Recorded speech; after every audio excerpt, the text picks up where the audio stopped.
Sumauto, gitsa, giyado ang kain, ang mga pambot nila. Kaya dili mo sugot ang China. Ginapapahawa sila sa Coast Guard kasi idili lagi ilaha. Ginapilit sa China, kaya nagka-commotion. Karon, unsay buhaton nato sa Pilipino? Nganong giinformahan manamo mo? Kami, as your security forces, amo gini trabaho.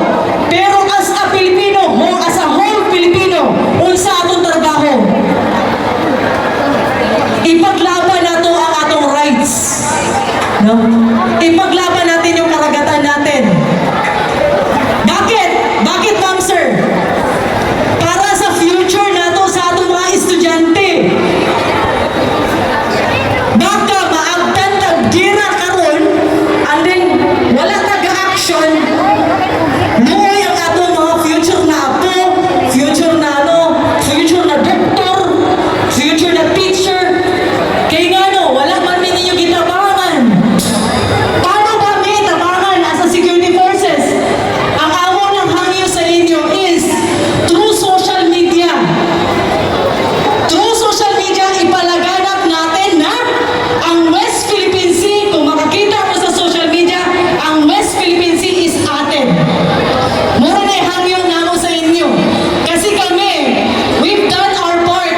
Kung nakita ninyo sa balita, naga-exercise na ang mga sundalo. No? Pati ako, naga-engage kami sa mga Amerikano para tudluan ta kung unsa yung warfare.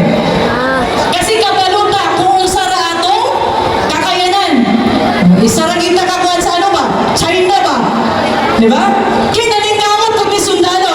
Ang among hangyo sa tanan is pati ang mga estudyante na i-propagate, ipalaganap natin, i-inform natin yung mga kapwa Pilipino natin na through social media sana matulungan nyo kami regarding sa West Philippine Sea. Kasi ang China, grabe maka-fake news. Minsan, ang Pilipino, napapaniwala nila kasi hindi alam ng Pilipino na atin yung West Philippine Sea. Okay tayo dyan, ma'am, sir? So, nakuha natin na may South China Sea, may West Philippine Sea. Na which is si South China Sea, inaangkin niya ang West Philippine Sea. In short pa, kung sa relasyon pa, kabit si West Philippine Sea, nangapit si South China Sea. Di ba? Kung sa relasyon pa na, nagibang bakod si South China Sea, nanangton. Bro, naghilom yung ano ba? Naghilom tong ano, nagising tong ano, nakarelate. Nagising tong nakarelate. Nasabta na to, ma'am, sir? Yun lang.